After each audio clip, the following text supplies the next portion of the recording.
بسم اللہ الرحمن الرحیم۔ السلام علیکم دوستو، آج ہم ایک واقعہ سنیں گے بادشاہ اور چور کا۔ حضرت مسیح جلال آباد رحمۃ اللہ علیہ ایک واقعہ سنایا کرتے تھے کہ کسی زمانے میں ایک چور تھا۔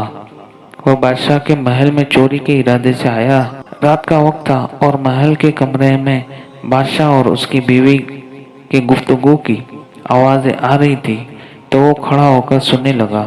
مگر ایسا کرنا بھی چوری ہے، یعنی کسی کی بات کو چپکے سے سننا وہ بھی چوری ہے، اور وہ چوری کرنے ہی تو آیا تھا۔ اس نے سنا کہ بادشاہ اپنی بیوی سے کہہ رہا ہے کہ میں اپنی بیٹی کی شادی ایسے انسان سے کروں گا جو نہایت متقی اور پرہیزگار ہو، جو اللہ کو یاد کرنے والا ہو۔ میں میری بچی کی شادی اور کسی سے نہیں کروں گا۔ جب چور یہ بات سن رہا تھا تو اس کے دل میں خیال آیا کہ کیوں نہ میں ہی کچھ ایسا بن کر دکھاؤں کہ بادشاہ میرے ساتھ ہی اپنی بیٹی کی شادی کر دے۔ اور اس کے دل میں حرص پیدا ہو گئی اور وہ چوری بھول گیا اور گھر جا کر سوچنے لگا کس طرح اس کام میں کامیاب ہو سکتا ہوں۔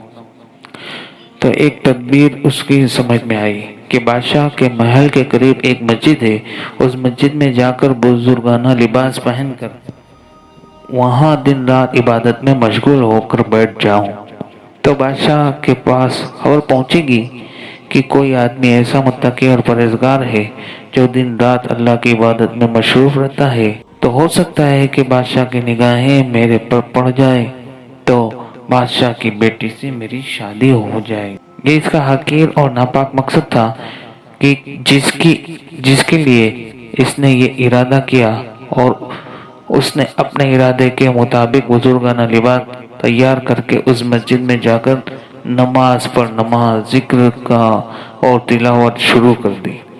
وقت گزرتا رہا، لوگوں میں شہرت بڑھتی گئی کہ اللہ کا کوئی ولی یہاں آ گئے ہیں جو دن رات عبادت کرتے ہیں۔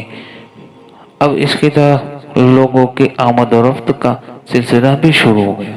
یہ بات بادشاہ تک پہنچ گئی کہ یہاں کوئی اللہ والے آ کر بیٹھے ہیں، نوجوان ہیں لیکن عبادت میں لاجواب ہیں، تقویٰ پرہیزگار والے ہیں۔ جب بادشاہ کو یہ بات معلوم ہوئی تو بادشاہ نے اپنے ارادے کے مطابق غور و فکر شروع کر دیا کہ اپنی بیوی سے مشورہ کرنے لگا کہ شہزادی کے متعلق جو سوچا تھا تو اچھا ہوگا کہ اس کے لیے اسی کو چنا جائے۔ بادشاہ نے اس سلسلے میں وزیر کو بھیجا، تو وزیر مسجد میں اس چور کے پاس پہنچا تو اس نے بہادر اس سے کہا کہ میں آپ کے خدمت میں بادشاہ کا پیغام لے کر آیا ہوں۔ اس نے کہا کہ کیا پیغام ہے؟ وزیر نے بتایا کہ بادشاہ نے کئی سال پہلے یہ فیصلہ کر لیا تھا کہ اپنی بیٹی کا نکاح ایک ایسے شخص کے ساتھ کریں گے جو بڑا ہی متقی اور پرہیزگار یعنی اللہ والا ہوگا، اور وہ ایسے ہی انسان کی تلاش میں تھے۔ اب نظر انتہا اب آپ پر رک گئی ہے، لہذا بادشاہ نے مجھے بھیجا ہے کہ اس سلسلے میں آپ سے گفتگو کروں۔